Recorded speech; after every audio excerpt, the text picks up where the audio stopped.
देश इस बात का साक्षी है कि प्रधानमंत्री नरेंद्र मोदी जी ने 2014 से सरकार का कामकाज संभाला है।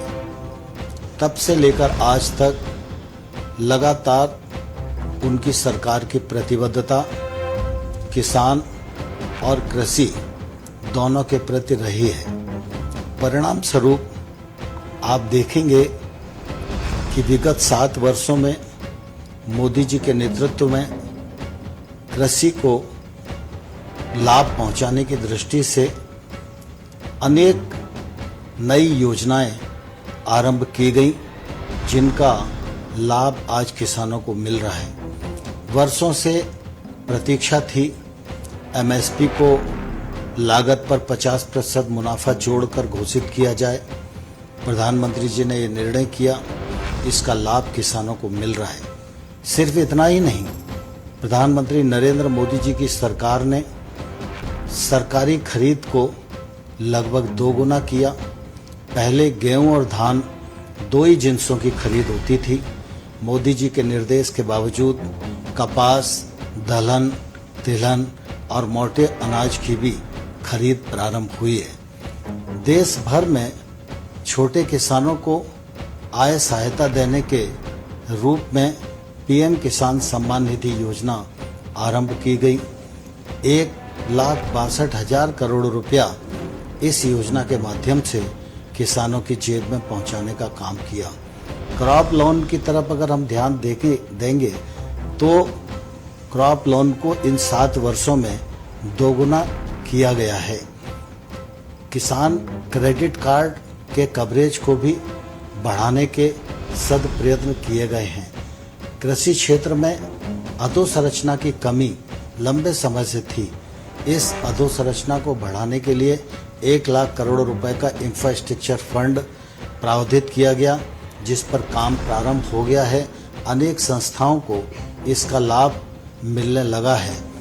फिर नीम प्रोटीन यूरिया हो, चाहे हमारा सॉइल हेल्थ कार्ड 22 करोड़ किसानों को देने का मामला हो, इन सब दृष्टियों से खेती और किसानी को लाभ पहुंचाने का प्रयत्न प्रधानमंत्री नरेंद्र मोदी जी के नेतृत्व में किया गया।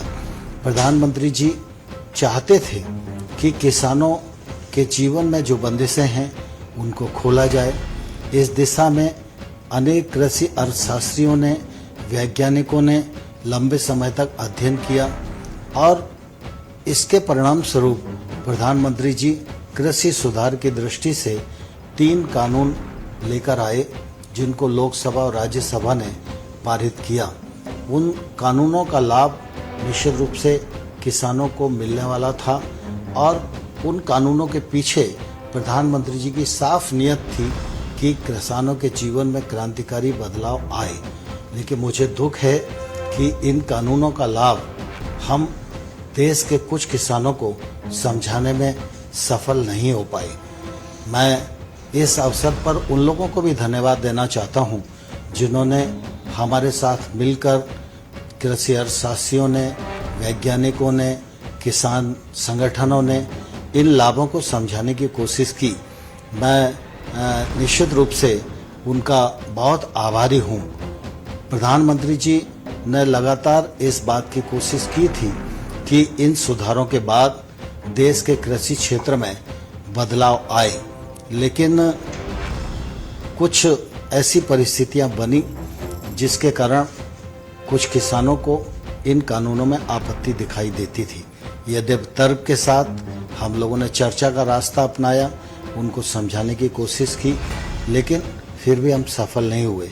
इसलिए प्रधानमंत्री जी ने आज गुरु नानक देव जी के प्रकाश पर्व के अवसर पर इन 3 कानूनों को रद्द करने, रिपील करने का जो निर्णय किया है वह निश्चित रूप से स्वागत योग्य है।